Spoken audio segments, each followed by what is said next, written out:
말씀 함께 보겠습니다. 오늘은 이제 에베소서를 이번 주부터 시작하겠습니다. 에베소서 1장 17절에서 19절입니다.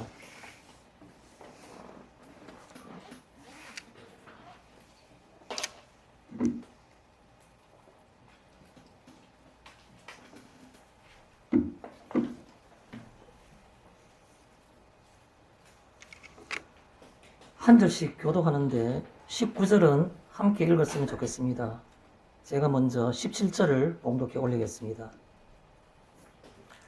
우리 주 예수 그리스도의 하나님, 영광의 아버지께서 지혜와 계시의 영을 너희에게 주사 하나님을 알게 하시고 너희의 마음의 눈을 밝히사 그의 부르심의 소망이 무엇이며 성도 안에서 그 기업의 영광의 풍성함이 무엇이며 그의 힘의 위력으로 역사하심을 따라 믿는 우리에게 베푸신 능력의 지극히 크심이 어떠한 것을 너희로 알게 하시기를 구하노라. 아멘.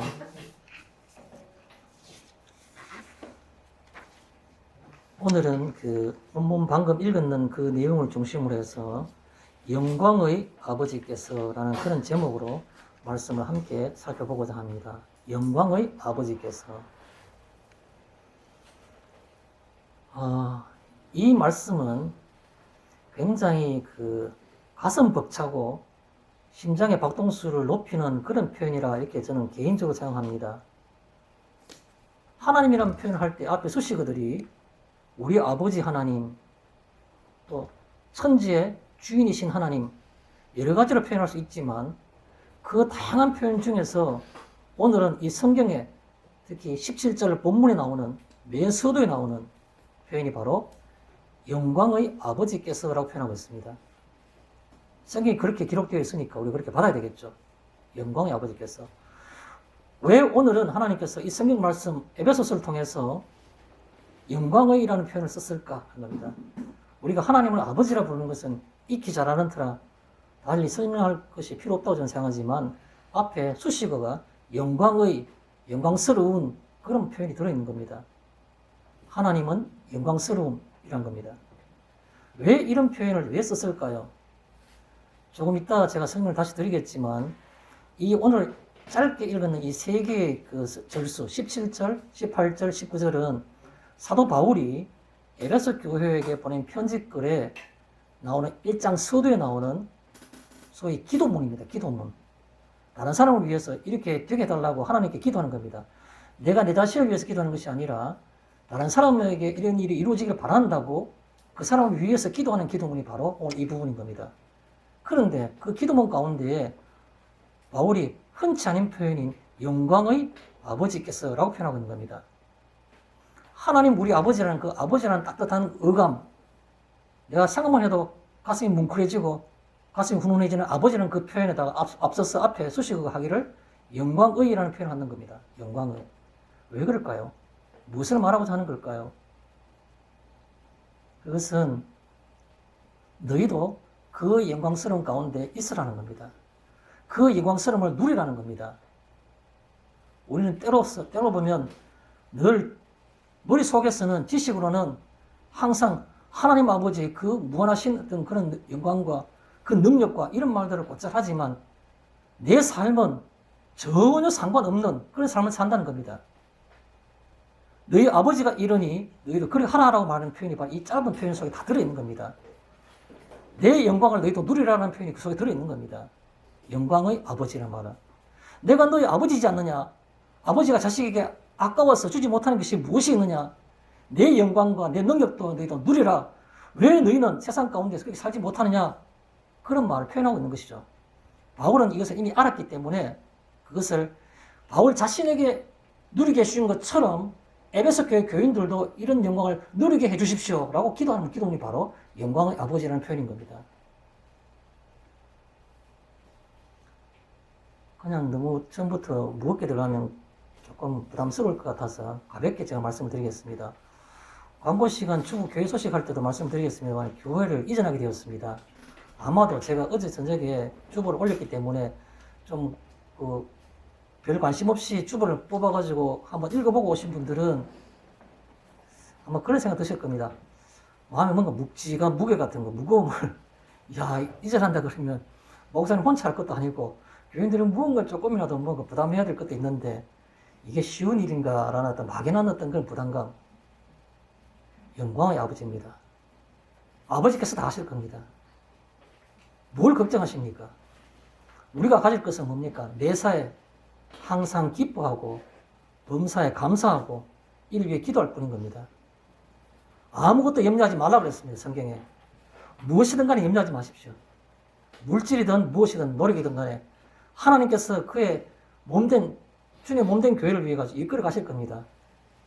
저는 1%라도 성도님들이 마음에 무거움이라든가 부담감 안 가졌으면 좋겠습니다. 저는 그게 바른 신앙이라고 생각하는 겁니다. 그래서 여러분들은 어떤 것이라도 믿음 가운데에서 기도하시면서 하나님께서 좋은 것을 주시지 않겠느냐라고 생각하시면 되는 겁니다. 이제 그 성경 말씀을 우리가 바르게 이해하기 위해서 제가 잠깐 그 본문 배경을 말씀드리겠습니다. 오늘은 새로운 성경인 에베소서를 시작합니다. 그러다 보니까 제가 에베소라는 도시에 대해서 그리고 에베소서라는 이 성경의 특징에 대해서 짧게 설명을 드리겠습니다. 그래야만이 앞으로 우리가 계속해서 6장까지밖에 없지만 그러나 이 에베소서를 읽을 때 아마 좀 더 도움이 되지 않겠나 생각이 들어서 지적이랄까요? 성경 이해를 돕기 위해서 제가 좀 설명을 드리겠습니다. 먼저 에베소라는 그 도시에 대해서 그리고 거기에 있는 교인들의 모임인 에베소 교회에 관해서 잠깐 설명을 드리겠습니다. 에베소라는 도시가 바울에게 관심을 받고 전도를 받기 시작한 것은 바울의 2차 전도 여행 때입니다. 2차 전도 여행 때인데 바울이 먼저 육로를 통해 가지고 저 위에 올라가서 아시아 북쪽에 있는 소아시아 북쪽에 있는 도시들 주위 다 돌고 1차 전도 여행 때 교회로 세웠던 여러 도시들 전에 여러 번 봤지만은 비시디아 안디옥이라든가 루스드라라든가 뭐 더베라든가 뭐 그런 이고니오라든가 그런 곳에 있는 북쪽에 있는 도시들 쭉 다 돌고 남쪽으로 쭉 내려와 가지고 아시아 갔는데 남쪽 내려다 보니까 전도가 안 되는 겁니다.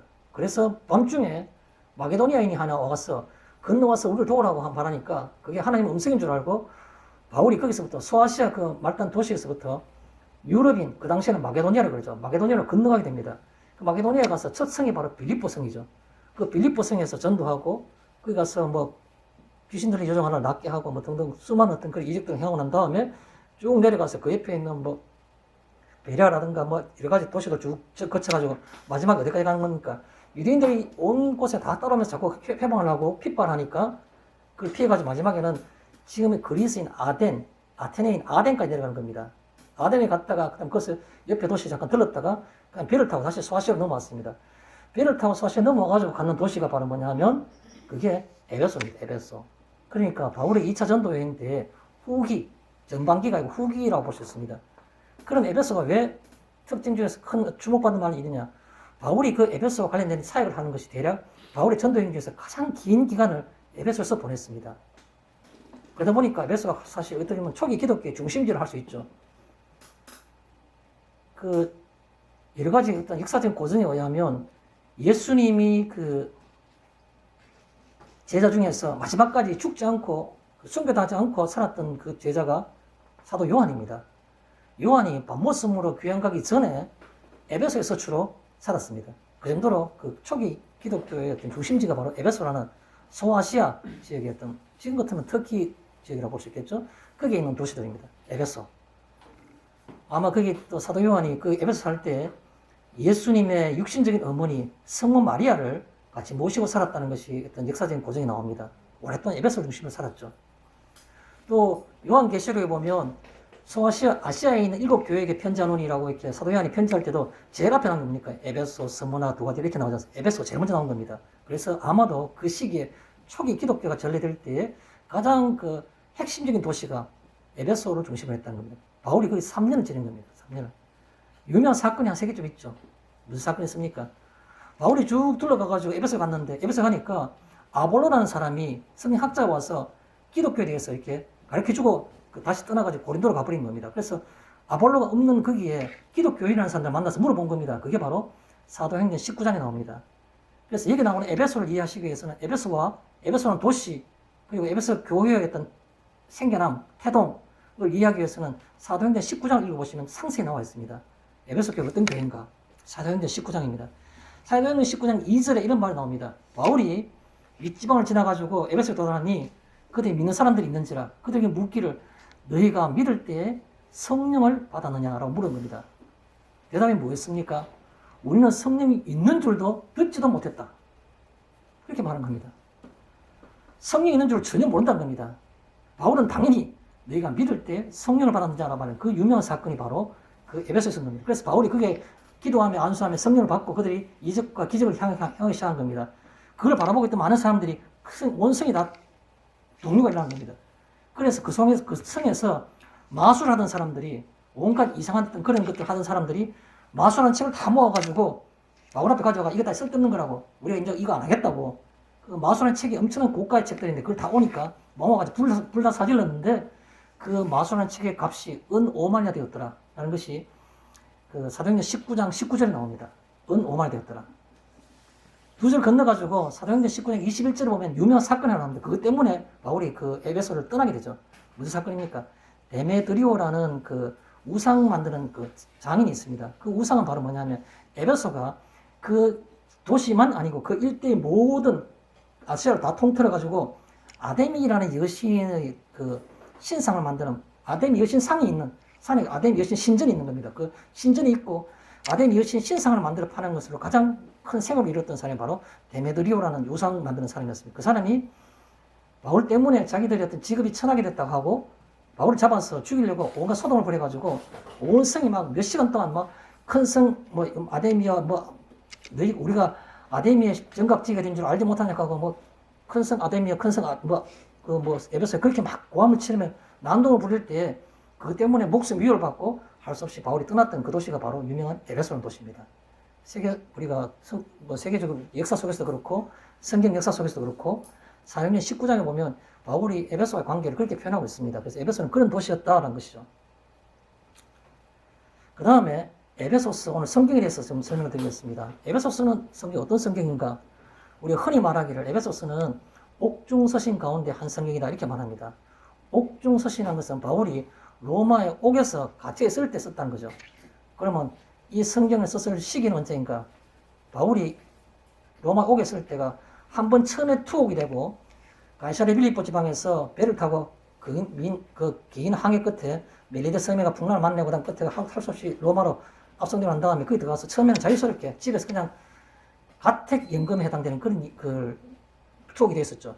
그 1차 시기, 1차 투옥 때들 그 당시 시기에 바울이 썼는 편지로 기억됩니다. 대략 시기적으로는 AD 62년, 장소는 로마에서 쓴 겁니다. 수신인은 누굽니까? 당연히 에베소 지역에 있는 교회들에게 수신인 겁니다. 그게 바로 에베소 쓴 겁니다. 그래서 AD 62년 로마에서 에베소 교인들에게 편지를 보냈다라는 것이 바로 이 에베소서의 처음의 시작이고 옥중에서 썼기 때문에 옥중서신이라 말하죠. 지식적인 얘기니까 중요하지는 않습니다. 성경에는 옥중서신이 로마 옥에서 썼는 성경이 7개가 있습니다. 7개. 그 중에서 3개, 다시 말해서 디모데 전서와 디모데 후서 그리고 디도서 이 3개의 성경은 옥에 갇힌 상태에서 썼지만 옥중서신이지만 수신인이 디모데라는 믿음의 제자, 요즘 말하면 목사님입니다. 사제, 교육자입니다. 목사가 목회를 어떻게 해야 되느냐에 대해서 목회에 관한 것들을 썼기 때문에 그 내용이 디모데에게 보낸 그 편지거리인 디모데 전후서와 또 다른 목회자인 그 믿음의 자녀인 디도라는 사람이 쓴 이 3개의 성경은 옥중서신 가운데에서도 특별히 그 내용이 목회와 관련된 성경을 썼다 해서 목회서신 이렇게 말합니다. 그러다 보니까 옥중서신은 옥중서신인데 이 3개의 성경을 제하고 나면 남는 실제적으로 옥중서신이라 말하는 건 4개밖에 안 남습니다. 그게 첫 번째가 바로 오늘 에베소입니다. 에베소서. 그 다음 뒤에 나오는 빌립보서. 그 다음 나오는 골로새서. 조금 몇 개 건너뛰어가지고 저 뒤에 나오는 빌레몬서라는 성경이 있죠. 한 장으로 된 짧은 성경 하나. 그래서 에베소서, 빌립보서, 그리고 골로새서 건너뛰어서 저 뒤에 빌레몬서. 이 4개의 성경을 우리가 흔히 성경 학자들은 옥중서신이라 말하는 겁니다. 그 옥중서신 중에서도 이 3개의 성경 공통점이 있어요. 무슨 말인가 하면 빌립보서는 나머지 3개에 비해서는 조금 뒤에서 쓰였습니다. 조금 뒤에서 있는데 이 지금 제가 말씀드린 4개 중에 3가지, 에베소서와 골로새서 그리고 빌레몬서, 이 3개의 성경은 같은 시기에 같은 장소에서 보내진 겁니다. 왜 그럴까요? 방금 말씀드렸던 에베소서, 골로새서, 빌레몬서는 두기고라는 사람이 바울의 편지 3장을 다 같이 가지고 동시에 갖는 겁니다. 왜냐하면 에베소와 골로새는 근처에 있었기 때문에 그렇습니다. 그리고 빌레몬서라는 것은 지명 이름이 아니고 사람 이름이죠. 그래서 오네시모라는 노예가 도망친 노예를 원래 주인이 바로 빌레몬인 겁니다. 그래서 빌레몬에게 이 오네시모를 용서하라고 썼던 편지가 그렇기 때문에 실제로 두기고라는 그 바울의 동역자가 에베소스와 골로새서와 빌레몬서 3개의 성을 다 가지고 에베소와 골로새 교회를 가는 겁니다. 에베소와 골로새는 근처에 있었기 때문에 그때 빌레몬도 거기 오네시모라는 그 종도 이제 바울의 어떤 그 동역자가 됐기 때문에 떳떳하지만 자기가 도망친 노예이기 때문에 거기 북수그리고 오네시모가 두기고하고 같이 가는 겁니다. 그래서 갔으니까 같이 가졌던 성경 3개가 바로 여기 있습니다. 그런 근거들은 골로새서에 다 나오기 때문에 나중에 골로새서 할 때 제가 다시 말씀드리겠습니다. 이런 성경이다라는 말씀드린 겁니다. 자, 그러면 에베소서는 어떤 목적을 가지고 바울이 썼을까? 에베소서를 쓰게 된 동기가 있습니다. 그건 뭐냐면 에바브라라는 사람이 있습니다. 성경에 에바브라. 바울이 항상 자기 동역자라고 편지 말미에 항상 잘 썼던 사람입니다. 에바브라.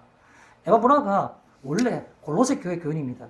그런데 골로새 교회 교인이 에바브라가 바울이 로마 옥에 압송됐다는 걸 알고 오랜 시간 걸쳐가지고 옥으로 찾아온 겁니다. 찾아와서 바울 사도가 세워놨던 에베소 교회와 골로새 교회의 현재 상황들을 보고해 준 겁니다. 바울이 막 듣고 있으니까 염려가 많이 된 겁니다. 무슨 염려가 된지 하면 오늘날 우리의 교회가 똑같은 겁니다. 명색은 교인인데 교인 같질 않아. 소위 말해서 교회의 멤버인 겁니다. 집사이기도 하고 뭐 장로이기도 하고 목사이기도 하고 교회 멤버는 멤버인데 그리스도인 표시가 하나도 안 나는 겁니다. 그게 가봐 있는 겁니다. 바울이. 그래서 이거는 그리스도인이 아니네. 기독교인이 아니네라고 생각한 건데 그래서 필요에 따라서 할 수 없이 편지글을 쓰는 겁니다. 그게 바로 에베소입니다. 에바브라가 가지고 온 에베소 지역과 골로새 교회 지역의 현재 교회의 어떤 그 실정을 듣고 난 다음에 염려가 돼가지고 쓰는 겁니다. 쓰다 보니까 그가 쓸 때 목적이 있을 거 아닙니까? 그 목적이 바로 에베소서의 어떤 그 목적이라고 볼 수 있는데 목적은 하나님의 은혜, 은혜를 그 은혜가 얼마나 풍성한지를 알게 하는 겁니다. 죄송합니다. 굉장히 늘 우리는 스스로를 비참하게 생각하는 겁니다. 난 이것밖에 안 돼. 난 이것도 없어. 그런 모습이 바울로 하여금 근심하게 한 겁니다. 그래서 하나님 은혜, 무한히 모든 것을 가진 자, 그 하나님의 어떤 은혜의 풍성함, 그걸 알게 하고자 해서 에베소서를 쓰는 겁니다. 하나님의 은혜의 풍성함. 또 그걸 알고 그 속에서 살아가게 하는 겁니다.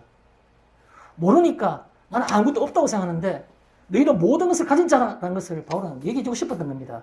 왜요?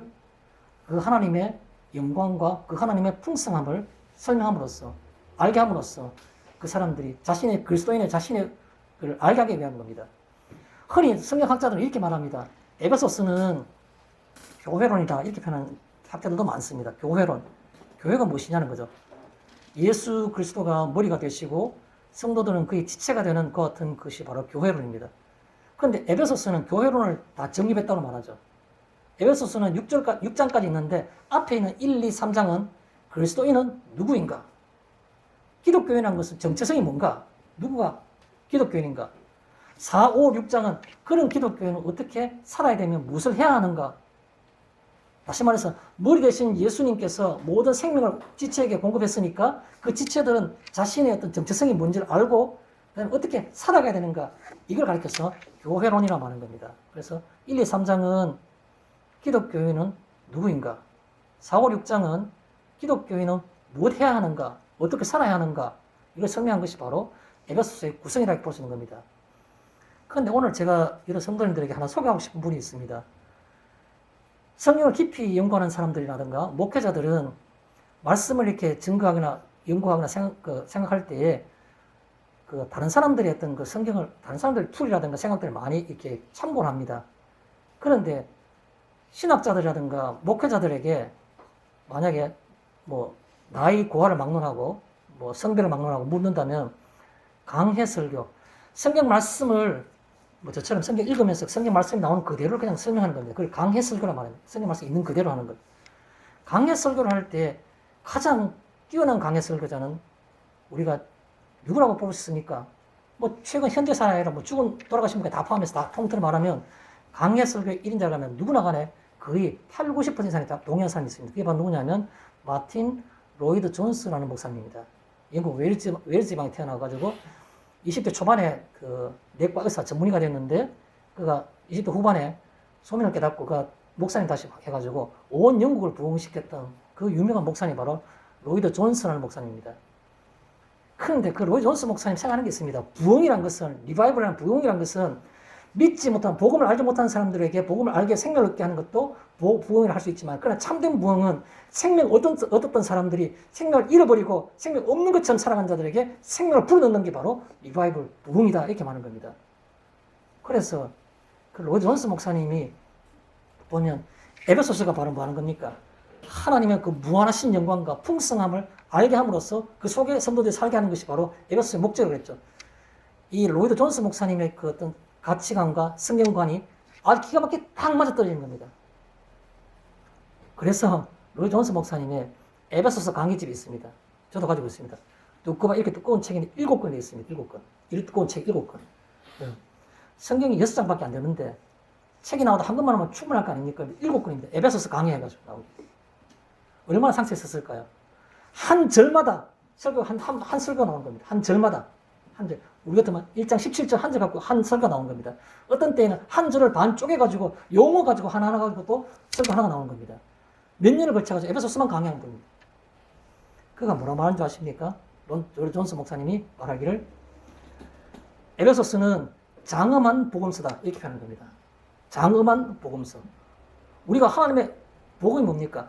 그분이, 하나님이신 그분이 이 땅에 인간의 모습으로 오셨고, 인간의 죄를 위해 죽으셨고, 그 다음에 다시 하늘로 올라가셔가지고, 우리를 다시 구원하러 오신다. 우리를 다시 살리신다. 영생을 주신다. 그게 복음이지 않습니까? 그런데 그 복음은 내용이 같다는데 그게 무슨 장엄하냐? 아니요. 조금 전에 제가 말씀드린 것처럼 생명이 있었던 자들이 생명 없는 것처럼 그렇게 살고 있는 겁니다. 그 속에다가 에스겔에게 보여줬던 마른 뼈다귀 같이 그 속에다 생명을 불어넣어가지고 그들이 큰 군대가 되서 일어나서 움직이도록 하는 겁니다. 그게 바로 부흥이라서 하는 겁니다. 그럴 때 에베소서는 바로 그에 딱 맞는 성경을 보는 겁니다. 그래서 그게 장엄하다고 표현한 거죠. 예를 들어 보겠습니다. 오늘 19절에 보면 이런 말 나옵니다. 그의 힘의 위력으로 역사하심을 따라 힘, 위력, 역사하심 좀 내려가면 그 능력의 지극히 크심이 어떠한 것을 능력, 힘, 위력, 역사하심, 능력 이런 네 가지 유사한 아마 제가 여러분 성도님들에게 이 네 가지를 비슷비슷한 내용인데 뭐 힘과 이 능력은 그런 표현인데 이거 구별해 보십시오. 아마 구별하기 쉽지 않으실 겁니다. 힘, 위력, 역사하심, 능력 왜 그렇게 말했을까요? 바울은 그 속에서 감격이 넘쳐난 겁니다. 뭐로 표현할 수 없을 정도로 표현한 겁니다. 소위 말해서 중첩된 표현. 아무리 표현을 하더라도 그 수식을 집어넣더라도 그걸 다 표현할 길이 없는 겁니다. 하나님의 어떤 그 영광스러움, 또 성도가 누릴 수 있는 그 어떤 영광스러움, 풍성함, 그걸 표현하는데 무슨 단어를 한 단어로 표현할 수 있을까요? 중복되는 네 가지 수단, 그걸 다 붙여가지고 했을 텐데, 그래서 그걸 갖고 장엄한 복음이라고 하는 겁니다. 그럼 복음에 장엄하지 않은 것도 있죠. 대조시킨 게 뭐냐 하면, 우리가 항상 신약성경에서 뭔가 같이 주목을 하는 게 로마서지 않습니까? 우리가 지난주까지 했던 갈라디아서 있지 않습니까? 로마서와 갈라디아서는 교리서란 말합니다. 다르게 말하면 표현합니까? 에베소서가 장엄한 복음서란 말하면 이 로마서와 갈라디아서는 순수한 복음서 이렇게 표현할 수 있습니다. 순수한 복음서. 무슨 말입니까? 믿음으로 구원받는 것이지 행함으로 구원받는 것이 아니다. 우리가 구원받기 위해서 무엇을 해야 한다는 게 없다는 겁니다. 항상 교회에서나 이단들은 뭐 우리가 잘 믿기 위해서는 하나님 기쁘시게 하기 위해서는 우리가 이것을 해야 돼. 필요 없음. 아무것도 할 필요가 없음. 믿음으로 오직 의인은 믿음으로 말미암아 살 것이다. 살리라. 믿음으로 구원받는 것이지 우리가 무언가 그래도 플러스 알파를 해야만이 좀 더 나을 거야. 완성될 수 있을 거야. 없음. 그래서 그 로마서와 갈라디아서를 순수한 복음이라고 하는 겁니다. 이 신칭이 믿음으로 말미암아 구원을 얻는다는 것. 가난한 자도 구원받을 수 있고 오간 대적도 구원받을 수 있고 다만 믿음으로라는 그 하나. 그게 순수하지 않습니까? 순수한 믿음. 그러나 그 믿음이 가지고 있는 이 엄청난 어떤 그런 그 영광스러움과 풍성함이 바로 장엄하게 만드는 겁니다. 그래서 장엄한 복음이라고 하는 것이 바로 이 에베소의 특징이라는 겁니다. 에베소의 성격과 색깔이 그렇습니다.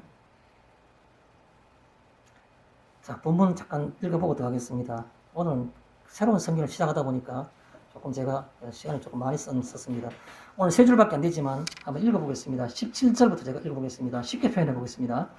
우리 주 예수 그리스도의 하나님 영광의 아버지께서 이렇게 표현하고 있습니다. 처음 시작을 굉장히 좀 우리가 잘 아는 그런 표현입니다. 그런데요, 이 구절 한 구절 가지고도 신학자들이 굉장히 논란이 많습니다. 어떤 논란이 많냐면 이런 표현하고 있습니다. 먼저 첫 번째 그 컴마 앞에 나온 성경이 바로 뭐냐면 우리 주 예수 그리스도의 하나님이라고 표현한 겁니다. 하나님이 예수의 하나님이 된다는 겁니다. 그럼 예수는 하나님이 아니네라고 생각하는 겁니다. 그렇지 않습니까? 예수 그리스도의 하나님이라는 하나님은 좀 더 우월하신 분이고 예수는 그 밑에 있으니까 예수는 그냥 인간이다. 그래서 이 구절 하나 가지고 초대의 많은 이교도들이 예수님은 완전한 인간이지 신성을 가지지 않다라고 하는 겁니다. 왜? 하나님은 거의 하나님이 되니까 그건 인간일 수밖에 없다는 겁니다. 그래서 이 구절 하나 가지고 우리 주 예수 그리스도의 하나님이라는 것은 예수 그리스도는 하나님의 밑에 아래에 속하기 때문에 예수는 완전한 인간이다. 신성은 없다라고 표현한 겁니다. 그런데 컴마 따고는 뭐라고 나오고 있습니까? 영광의 아버지께서. 그런데 그 하나님은 바로 영광의 아버지가 되셔가지고 우리들에게 너희에게 표현했지만 너희에게 이게 영광의 아버지라니까 그게 이제 그 뒤에 앞에 나온 그 생각들을 다 불식시킨 겁니다. 아버지는 누굽니까? 형질이 같아야 아버지가 되는 겁니다. 형질이 같아야. 하나님의 아들은 하나님인 겁니다. 예수님이 그 고난받으시기 십자가에 잡히시던 날 잡혀가지고 대제사장이 떨어갔을 때 대제사장이 뭐라 물었습니까? 네가 하나님의 아들이냐고 물었지 않습니까? 예수님 뭐라 말했습니까? 네가 말하였도다. 이렇게 말했지 않습니까? 제일 중요한 핵심은 뭡니까? 대제사장이 하나님의 아들이라고 말하면 이거는 신성 모독인 겁니다. 사람이 어떻게 하나님이라고 말할 수 있느냐? 그래서 딱 한 가지 묻고 싶은 겁니다. 이 사람은 저렇게 말하고 저 사람은 저렇게 말할 때 다 치우고 대제사장이 죄명을 확실하게 하기 위해서 딱 한 가지 물은 겁니다. 내가 하나님의 아들이냐? 그러니까 예수님이 네가 잘 말하였도다. 너가 말했잖아요. 그대로다. 그걸로 끝나는 겁니다. 상황이. 하나님의 아들은 하나님인 겁니다. 그래서 여기에 아버지 하나님, 영광의 아버지란 말인 거죠. 예수님 볼 때는 하나님이도 되시지만 예수님이 하나님 되시지만은 그에게는 영광의 아버지도 된다는 겁니다. 그래서 신성을 가진 하나님이라는 게 속에서 한껏 다 승리 다 되는 겁니다. 그 다음에 지혜와 계시의 영을 너에게 주사. 지혜는 하나님을 알고 사람 자신을 알게 하는 것이 바로 지혜는 하나님을 아는 것입니다. 잠언에 수도 없이 많이 하지 않습니까? 하나님을 아는 것이 지혜와 명철이라고. 하나님을 아는 겁니다. 지혜는. 하나님 누가 알게 하는 겁니까? 성령 이외에는 이것을 알게 하는 자가 아무도 없는 겁니다. 그래서 이 지혜의 영 혹은 계시의 영도 다 똑같은 표현인데 계시는 뭡니까? 계시는 어떤 사람, 어떤 존재가 어떤 것을 보여줘야만이 볼 수 있을 때 보여줌으로써 볼 수 있는 것을 혹은 보여줌으로써 알 수 있는 것을 계시라 말하는 겁니다. 내가 봤어. 내가 봤어. 영원히 밝아. 그런 말들은 전혀 성경적이지 않는 겁니다. 하나님이 보여주실 때 그럴 때 볼 수 있는 게 바로 계신 겁니다. 누가 그렇게 하는 겁니까? 성령님만이 진리의 영이라고 하지 않습니까? 진리가 오시면 나를 증거할 거라고. 진리의 영만이 그걸 증거할 수 있는 겁니다. 그래서 지혜도 하나님을 아는 것이 지혜고 계시란 것은 하나님이 보여주는 것을 계시라고 하는데 하나님 아는 것과 하나님 보여주는 것을 볼 수 있는 요령은 바로 성령님 하나밖에 없는 겁니다. 그래서 성령님이 이런 뜻입니다. 지혜와 계시의 영이라는 말은. 그 다음에 너희에게 주사 하나님을 알게 하시고 너희에게 주사라는 말은 누굽니까? 내게 줬다. 나 바울은 특별한 존재니까 내게 주셨다가 아니고 너희에게 주사. 이미 너에게 주셨다는 겁니다. 또 누구에게? 우리에게도. 바울에게 있었던 그 엄청난 바울의 사역을 위해서 주셨던 그 성령의 어떤 능력과 아무도 모르는 사연을 내가 그에게 유일하게 말했을 때 그의 응답이 내게 어떻게 임했는지 그건 아무도 모르는 겁니다. 기도한 자만이 아는 겁니다. 내 고통 가운데 이 일을 하나님께서 어떻게 아시고 나에게 이런 일을 하게 하시는가. 그는 그 일을 경험한 자만이 아는 겁니다. 겪어서 아는 지식을 그는 우리가 에피그노시스란 말이게 너희가 하나님을 알게 하시고 겪어서 알게 하시고 영광의 아버지께서 우리에게 그의 영광을 우리에게도 나타나게 하심으로써 다른 사람에게 설명할 필요도 없고 나만이 아는 믿음의 비밀로서 그걸 겪게 하시는 그걸 알게 하신다는 겁니다. 성령을 통해서. 또요 18절에 너희 마음의 눈을 밝히사. 밝혔다는 말은 현재 상태가 어떻다는 말입니까? 어둡기 때문에 밝히는 겁니다. 환한데 밝힐 이유가 없지 않습니까? 더 밝힐 게 없는 겁니다. 밝히사는 뭡니까? 에베소 교인들아, 너희는 지금 보지 못하고 있다. 너희 눈이 어둡다는 겁니다. 그래서 너희 눈을 밝히사, 내용을 들어볼게요. 밝혀서 어떻게 하는 겁니까? 그의 부르심의 소망이 무엇이며, 너희를 불렀을 때 그 결과와 목적이 무엇인지를 너희에게 보여주고 싶어 한다는 겁니다.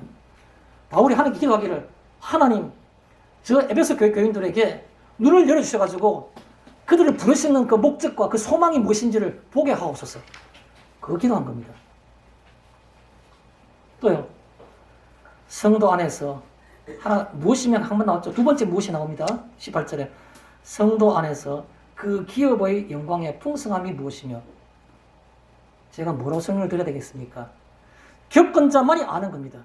그 기업의 영광의 풍성함, 그 하나님이 이루시는 그 영생의 울타리 속에, 하나님 나라의 울타리 속에 있는 그 백성들이 누릴 수 있는 그 영광의 풍성함 아십니까?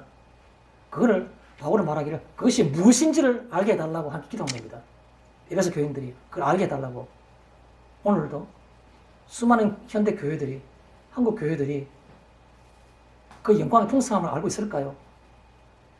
바울이 아마 그렇다면 오늘도 바울이 살아계신다면 우리 보고 기도할 수 있을 겁니다. 그 영광의 풍성함을 알게 해달라고, 깨닫게 해달라고. 19절 마지막에 그의 힘의 위력으로, 하나님입니다. 하나님의 힘의 위력으로, 하나님의 힘. 굉장한데 거기다가 또 그 위력, 중복되는 어떤 그런 표현들입니다. 그죠? 에베소서에 나오는 그 억누를 끼얹는 감격을 그대로 표현한 겁니다. 그거. 그의 힘의 위력으로 역사하심을 따라 믿는 우리에게, 누구입니까? 믿는 우리에게. 아는 우리에게가 아니고 믿는 우리에게. 우리는 그리스도 예수를 아는 뿐이지 실제로 믿지는 못한 사람이 얼마나 많습니까? 교회를 아는 겁니다. 성경 66권을 줄줄줄 나오는 겁니다. 성경의 지식뿐만 아니라 내가 신앙 경력이 몇 년인데, 수십 년인데, 한번 말해봐라. 나도 만만치 않을걸? 이렇게 생각하는 사람들이 얼마나 많습니까? 근데 아는 우리에게 베푸신이 아니고 믿는 우리에게 베푸신. 믿으십니까? 그걸 묻고 싶은 겁니다. 진짜 믿으십니까? 믿음이 있으십니까? 이렇게 묻고 싶은 겁니다. 믿는 우리에게 베푸신, 믿는 사람들에게는 예외적으로 너는 필요 없으니라는 사람이 없고, 믿는 자에게는 모두 다 예외 없이 그게 바로 베푸신이라는 뜻입니다. 누구나 간에 베푸신, 능력의 지극히 크심. 조금 전에도 영광의 풍성함이라는 말했는데 여기는 또 능력의 지극히 크심이라는 말하네요. 얼마나 감격스러우면, 하나님 나라 백성이 누릴 수 있는 그 영광과 그 능력이 얼마나 크면, 또 얼마나 그걸 모르고 있으면 답답해서 바울이 18절에도 19절에도 계속 말한 겁니다. 그 능력의 지극히 크심은 그걸 너희로 알게 하시기를 구하노라. 그렇게 기도한 겁니다. 그럼 오늘 제목인 영광의 아버지라는 말과 이 오늘 본문인 17, 18, 19절에 나오고 있는 바울이 기도하는 핵심적인 골자, 또 우리에게 오늘 이 말씀을 주시는 그 뜻, 하나님의 그 풍성하심과 영광스러움을 우리도 누리게 그 뜻이 분명해지는 겁니다. 그래서 늘 하고 다시 본문으로 다시 들어가겠습니다. 들어가기 전에 제가 늘 하는 것처럼 여러분에게 그냥 약간은 이거와 별개인 독립적이라 할까요? 뜬금없다 할까요? 질문 하나 던지겠습니다. 그냥 마음속에 가지시고 혼자 한 주간 그 질문 속에 스스로 답하면서 생각해 보시는 시간이 되었으면 좋겠습니다. 제 질문은 그렇습니다. 여러 성도님들은 하나님으로부터 시작하십니까? 우리 자신으로부터 시작하십니까? 그게 제 질문입니다. 이야기 좀 어려우시죠? 막연한 것 같기도 합니다. 내가 생각하는 계획, 내가 한 주간 살아가는 행동, 내가 이룬 성취, 그 성취에 대한 내 개인적인 판단, 계획, 행위, 성취, 그에 대한 판단, 이 모든 것들이, 이거 다른 것도 마찬가지겠지만 하나님으로부터 시작하십니까? 그럼 우리 자신으로부터 시작합니까? 내가 계획하고 내 능력으로 내가 뭘 행해 나가고 그것에서 되지 못했을 때 좌절하고 그러시는 겁니까? 그거는 우리 자신으로부터 시작한 것이죠. 하나님으로부터 시작하는지 우리 자신으로부터 시작하는지 모든 것들이 생각과 행위가 매사가 계획과 판단까지 하나님으로부터 시작하십니까? 우리 자신으로부터 시작합니까? 그걸 묻고 싶은 겁니다. 본문을 들어가면 17절에 이런 표현이 있습니다. 지혜와 계시의 영을 제가 조금 전에 본문 설명할 때 말씀드렸었죠. 다른 말 할 거 없습니다. 지혜와 계시를 하실 수 있는 분은 성령 하나님 하나뿐이 한 분밖에 없으신 겁니다.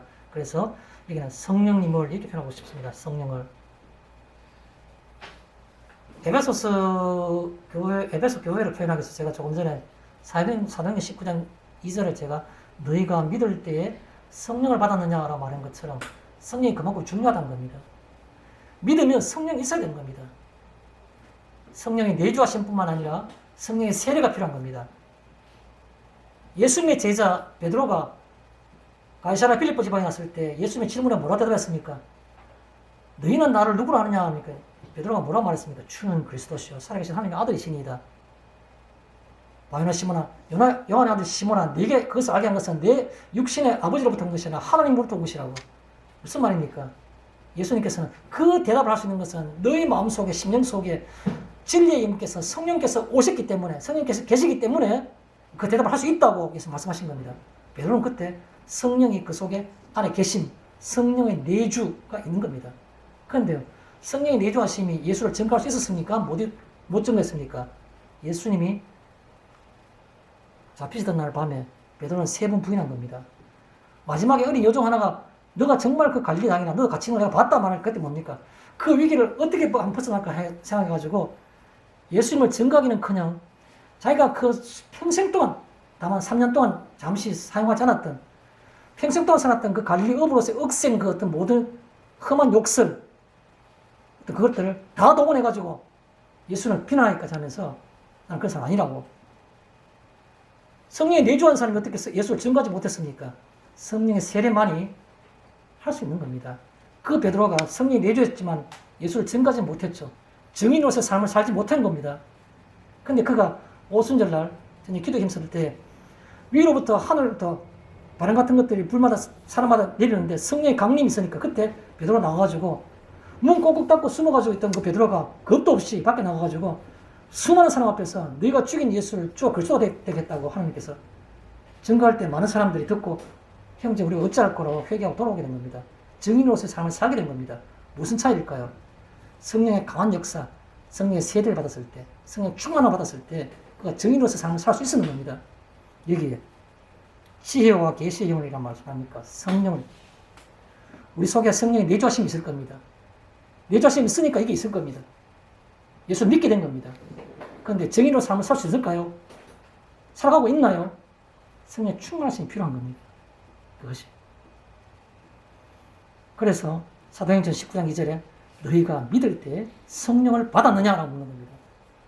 예수 다 믿었어요. 에베소 교회는 다 믿었는데도 성령 받은 걸 있는 줄도 몰랐다고 그러거든요. 우리도 마찬가지일 수도 있습니다. 또요. 바울이 또 다른 성경인 고린도전서 우리가 이미 한번 보아왔는 건데 고린도전서 2장 4절에 이런 말을 하고 있습니다. 내 말과 내 전도함이 설득력 있는 지혜의 말로 하지 아니하고 오직 성령의 나타나심과 능력으로 하여라는 표현하고 있습니다. 고린도전서 2장 4절입니다. 내 말과 내 전도함이 설득력 있는 지혜의 말로 하지 않고 오직 성령의 나타나심과 능력으로 하여. 무슨 말입니까? 바울은 말하기나 전도하는 모든 행위들이 삶 자체가 다른 사람들 얘기할 때 설득력 있는 그런 지혜의 말로 하지 아니하고 오직 딱 한 가지 성령의 나타나심과 베드로처럼 오순절 베드로처럼 성령의 나타나심과 능력으로 하여. 우리 삶을 보면서 뭐가 이상해 달라. 왜요? 우리의 삶 속에서 나오는 작지만 그러나 하나님의 그 영광과 그 능력의 흔적들을 옆에 주위 사람들을 보면 달라. 성령의 능력을 보게 되는 겁니다. 그걸 가르쳐서 내 전도함과 내 말이라고 표현하고 있는 겁니다. 여기에 지혜와 계시의 영을이라는 말은 바로 성령을 그 뜻입니다. 다른 말로는 보혜사를. 예수님께서 마지막 날 밤에 그들에게 설교하시고 기도하실 때 내가 가야만이 보혜사가 너에게 올 것이니 그가 진리의 영이다. 너에게 대해 증거할 것이라고. 예수님이 승천하시고 난 다음에 이 땅에 임한 성령이 충만하신 그 세례와 충만 그 자체의 보혜사는 헬라 신약 성경 원어에 파라클레토스라고 말하고 있습니다. 파라클레토스. 옆에 계시는 자, 협조자, 도움을 주는 자, 보호자 그런 개념입니다. 파라클레토스라는 말은. 우리가 어떻게 하나님의 영광스러운 그 풍성함을 누리며 살 수 있습니까? 옆에 그분이 계실 때, 성령님 계실 때 우리가 그것을 감당해내는 겁니다. 내 기도를 하는 것이 아니라는 거죠. 그 다음에 너희에게 주사라는 말이 17절에 있습니다. 그 지혜와 계시의 영혼을 너희에게 주사. 너희에게 주사라는 말을 그냥 조금만 생각해 보겠습니다. 너희에게 주사 두 개 나눌 수 있습니다. 너희에게라는 말은 무슨 말입니까? 너희에게 표현하면서 무슨 뜻일까요? 바울 내게가 아니고 목회자와 그리고 어떤 그런 뭐라 그럴까요? 그런 성직자가 아니고 사제가 아니고 너희에게라는 말입니까? 사제가 아니고 사제만이 아니고 그 뜻인 겁니다. 사제만이 아니고 우리는 걸핏하면 뭘 쳐다보는 겁니까? 항상 사제를 쳐다봐요. 목사님이니까 장로님이니까 저 사람 존경받는 사람이니까 아니요. 너희에게 주사라는 무슨 말입니까? 사제만에게 주시는 것이 아니라고 합니다. 성령의 은사와 능력과 모든 풍성함은 너희에게 다른 말 표현 뭘까요? 내게 너희에게 내게 그 뜻입니다. 사제만이 아닌 너희에게 주사. 한번 잠깐은 생각해보면 좋겠습니다. 실질적 생각해보면 좋겠습니다. 바울이 말하기를 너희에게 바울과 같은 전도의 사역이 꼭 필요한 그런 성직자에게 아니요. 너희에게. 그 다음에 주사라는 말은 준다는 말은 무슨 말입니까? 없으니까 주시는 겁니다. 다른 말 표현은 뭘까요? 있어야 하는, 있어야만 되는. 너희에게 주사라는 말입니까? 내게 있어야만 되는 그 뜻인 겁니다. 다른 말 표현하면. 어떻게 성경을 나와 적용시키지 않고 성경 읽으십니까? 오늘 성경 그걸 말씀하고 있는 겁니다. 너희에게 주사라는 말, 내게 있어야만 되는 그걸 얘기하고 있는 겁니다. 내게 있어야만 되는. 없어도 신앙생활 할 수 있었다고요? 그는 철치 멤버입니다. 교회 멤버일 뿐인 겁니다. 성도가 아닌 겁니다. 기독교인이 아닌 겁니다. 너희에게 있어야 한, 너희에게 주사라는 말은 내게 있어야만 하는 그 뜻입니다. 그럼 성령의 충만하심과 역사를 어떻게 할까요? 회개와 간구로 우리가 그렇게 될 수 있는 겁니다. 회개와 간구. 간구라는 것은 그렇게 간절히 바라는 겁니다. 기도하고 바라는 거죠. 회개죠. 성령님은 거룩한 영이시니까 우리 마음 가운데 죄가 가득한 마음 가운데 오실 수 없겠죠. 내가 날마다 하나님 앞에 깨끗함을 유지해야 되는 거죠. 죄를 안 지을 수 있는 게 아니고 교인은 누가 교인인 겁니까? 죄 안 지은 사람이 천국 가는 게 아니고 죄를 용서한 사람이 천국 가는 겁니다. 교인이 되는 겁니다. 저도 여러분이나 다 죄를 지을 수밖에 없습니다. 인간의 삶을 갖고 있는 동안에는. 그러나 뭡니까? 다른 점이 있다면 세상 사람과 다른 거죠. 회개하는 겁니다. 마음 아파하는 겁니다. 그게 필요한 거죠. 그게 바로 회개인 겁니다. 메타노에 돌아서는 겁니다. 이 길은 아니라고. 내가 내 역시 우리만 그런가요? 바울이 뭐라고 말했습니까? 오호라 나는 공고한 사람이로다. 내 마음의 법은 하늘 향해 있고 왔지만 그러나 육신의 법이 나를 사로잡아 나를 사망의 곳으로 나를 이끌어가는도다. 오호라 나는 공고한 사람이로다. 그 바울조차도 살아가는 인생의 삶이 사람이라는 어떤 그런 인생의 삶을 살아가는데 만만치 않다는 겁니다. 오히려 압도적으로 지배당하고 있다는 겁니다. 내 마음의 법은 하나님 향하고 있지만 그러나 육신의 법이 나를 사망의 곳으로 나를 이끌어간다는 겁니다. 한두 번도 아닌 거죠. 자기 자신을 보니까 너무 비참한 겁니다. 그래서 오호라 나는 공고한 사람이로다. 어째 방법이 없다고 그렇게 한탄한 적 있지 않습니까? 로마서에. 무슨 말입니까? 필요한 것은 바로 회개인 겁니다. 아버지, 이게 제 모습입니다. 날마다 정난하게 내놓고 내가 넘어질 때마다 넘어진 그 사실 내놓고 벌거벗은 모습 그대로 내놓고 이것이 제 모습입니다. 이게 바로 하나님이 받으시는 기뻐한 제사는 너의 상한 심령이라. 뭘 기뻐하시는 겁니까? 살찐 송아지와 수수를 원하시는 겁니까? 하나님은? 아니요. 하나님 기뻐하시는 제사는 너의 상한 심령이라. 그것만 충분한 겁니다. 그게 바로 성령이 내 속에 충만하게 살 수 있는 근거가 될 수 있는 겁니다. 회개하시고 내게 그것이 필요하다고 간절히 구하는 것. 회개와 간구. 그것이 우리가 진리와 계시의 영이 내 속에 임하게 하시는 방법인 겁니다. 무슨 방법이 성경에 있습니까? 찾을 수가 없는 겁니다. 수많은 기독교서에 나오는 성령 충만 관련된 서적들 찾아보십시오. 모든 사람들의 체험과 모든 사람의 경험과 모든 사람들의 생각들을 정리한 것. R.A. 토레이 목사님 성령론에 개가지 않습니까? 토레이 목사님 써는 뭐 성령 충만의 비결, 성령의 삼중 세례 뭐 여러 가지 어떤 책들 다 한번 보십시오. 다 똑같습니다. 그 이외에는 성령 충만이 있을 수 없는 겁니다.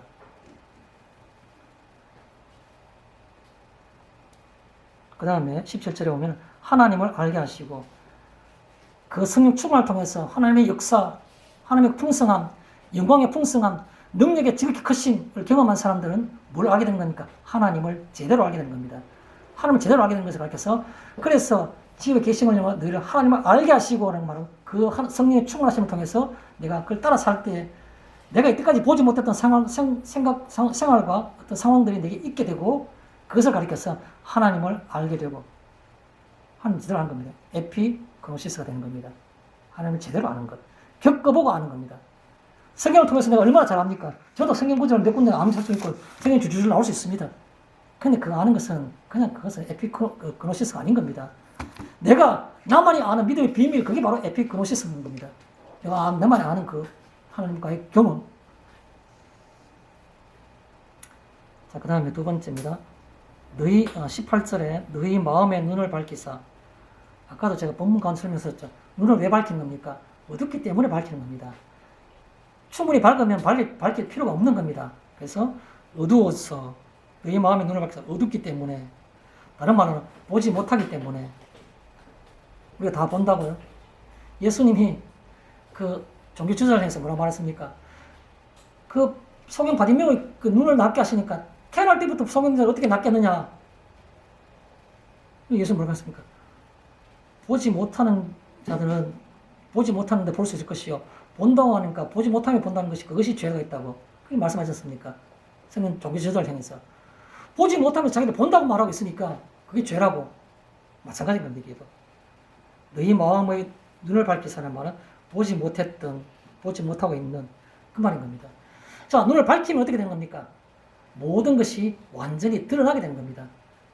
컴컴하면 부분적으로밖에 보이지 않거나 전혀 보이지 않으니까 내가 숨을 수 있는데, 너희 마음의 눈을 밝히사라는 말이니까 완전히 드러난다는 말, 완전히 드러나는 이라는 뜻이 되죠. 또 완전히 밝히면 뭐가 보이는 겁니까? 무엇인지 확실하게라는 겁니다. 이게 양인지 이게 염소인지 무엇인지 확실히 드러나는 겁니다. 그냥 희끄무리하게 저게 뭔지, 흰 건데 뭔지 모르겠다 아니고 확실히 드러나는 겁니다. 예수님께 오시는 날, 그날에 양은 오른쪽 무리로, 염소는 왼쪽 무리로 이렇게 나누어가지고 구분하신다 하지 않습니까? 마찬가지로 무엇인지 확인되는 그게 바로 여기 말하는 너희 마음의 눈을 밝히사라는 겁니다. 자, 그 다음에 18절에 보니까 부르심의 소망이라는 게 있습니다. 부르심의 소망. 하나님이 우리를 왜 자녀로 삼으셔서 우리를 부르셨을까? 그 부르심의 소망은 뭘까요? 우리로 하여금 천국의 그 비밀, 천국의 그 복을 누리게 하시기 위해서 부른 겁니다. 부르심의 소망은 딴 거 없지 않습니까? 부르심의 소망, 다른 말로 뭐하면 됩니까? 신령한 복에 대한 소망, 신령한 복에 대한 어떤 그런 그 확인. 이게 신령한 복, 영생을 얻고 그 속에서 그 풍성히 누리는 것. 요한복음 10장 10절 그 하반절에 뭐가 되겠습니까? 예수님께서 말씀하시기를 내가 온 것은 양으로 생명을 얻게 하고 더 풍성히 얻게 하려 합니다. 생명을 얻게 하고 그 생명이 그 삶 가운데, 그 양의 삶 가운데 풍성하게 이루어지게 하는 것이 바로 내가 이 땅에 온 것이라고, 목적이라고. 내가 온 것은 양으로 생명을 얻게 하고 더 풍성히 얻게 하려 하는 것이라 하려 함이라. 우리의 삶 가운데 하나님 주시는 그 영생만 있는가요? 그 영생의 풍부함은 없습니까? 같이 누려야 되는 겁니다. 그게 바로 부르신 자의 소망이라는 겁니다. 그것을 누리라고 우리에게 주셨다고. 자, 그 다음에 18절에 보니까 그 기업의 영광의 풍성함. 굉장히 말이 어색할 정도로, 거북할 정도로, 좀 죄송합니다 표현이, 좀 어색할 정도로, 너무 부자연스러울 정도로 붙이는 겁니다. 마치 아이들 조그만 아이스크림 할 때 인심 쓴다고 아이스크림 집에 가면 조그만 꽃갈 그 케이스에다가 동그란 아이스크림 말고 팍 얹으면 동그랗게 됐지 않습니까? 애따 더 먹으라니까 또 하나 더 얹어줘요. 애따 더 먹으라니까 또 얹어줘요. 3층을 얹어준 겁니다. 마치 그 속에 있는 것처럼 그 영광의 풍성함, 이렇게 뭐 계속 표현하고 있는 거죠. 기업의 영광의 풍성함, 기업 영광의 풍성함. 기업만 해도 가슴이 벅찬데 그 영광을 주시는데 그 영광도 그 풍성을 주셨다는 겁니다. 삼중으로 거듭되는 표현을 지금 누르고 또 흔드는 겁니다. 그것만 해도 바울이 마음에 그래도 부족함을 많이 느꼈을 거예요. 내가 더 표현할 수 있는 말이 있으면 성도가 누릴 수 있는 하나님의 영광과 하나님의 능력을 더 표현하고 싶은데 이것밖에 표현할 수 없는 게 내 한계다라고 혹시 제 마음에 안타까움을 느꼈을지도 몰라. 바울의 마음은 그런 마음인 거예요. 지금 현재 기업의 영광의 풍성함을 그렇게 알게 한다고. 다른 말은 뭘까요? 기업이란 게 뭘까요? 두 가지로 생각할 수 있습니다. 두 가지. 첫째는 뭐냐면 성도로서 누리는 하나님의 영광, 그걸 우리가 그 기업이라고 말하는 겁니다. 하나님께 우리에게 주셨던 수많은 하나님의 모든 능력과 영광을 우리가 다 자녀로서 누리는 겁니다. 하나님의 자녀로서 누릴 수 있는 그걸 우리가 기업이라고 말하는 겁니다. 또 다른 표현은 반대입니다. 반대라보다는 좀 다른 구분했는데 성도가 하나님의 기업인 겁니다.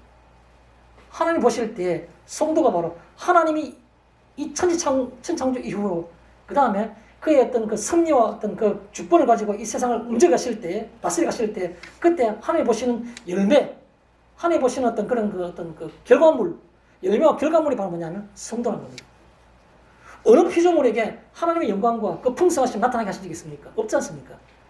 인간 속에 믿음을 주셔가지고 그 믿음을 통해서 보이지 않는 것을 보는 것처럼 보면서 그 위대하신 하나님의 그 영광과 하나님의 그 능력을 스스로 자기가 누리게 하시는 것, 그 모습을 보는 게 바로 뭡니까? 하나님을 보실 때 하나님의 기업이라는 겁니다. 성도는 하나님의 기업이라는 뜻입니다. 두 가지 다로 해석할 수 있습니다. 수많은 성경학자들이 이 해석에 대해서 두 가지로 갈려 있습니다. 성도가 누리는 하나님의 영광을 기업이라 말하고 그 풍성한 그 기업이라 말하고 또 한편에서는 하나님이 보실 때 성도가 바로 하나님의 기업이라는 겁니다. 어떤 피조물도 누릴 수 없는 것을 그 인간이라는 피조물만 유일하게 믿음을 통해서 그것을 누리니까 그걸 하나님의 최고의 걸작품 결과물, 그래서 그걸 하나님의 기업이라고 보는 겁니다. 제 입장은 어떤가요? 제일 좀 약은 생각하겠습니다. 둘 다라고 생각했잖아요. 둘 다. 둘 다 가능한 표현, 기업.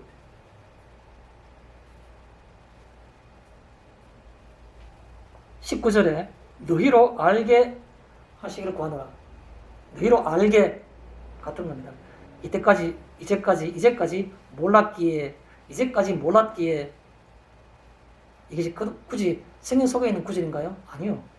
오늘 우리에게 필요하기 때문에 이 말씀을 주신다고 생각하십시오. 이제까지 몰랐기에 같은 말인데 다른 말을 표현하면 어떻게 들을까요? 꼭 알아야만 되는. 예수 믿는데 이거 몰라도 괜찮아. 근데 이때까지 이거 없이도 다 예수 믿었어. 그런가요? 꼭 알아야만 되는.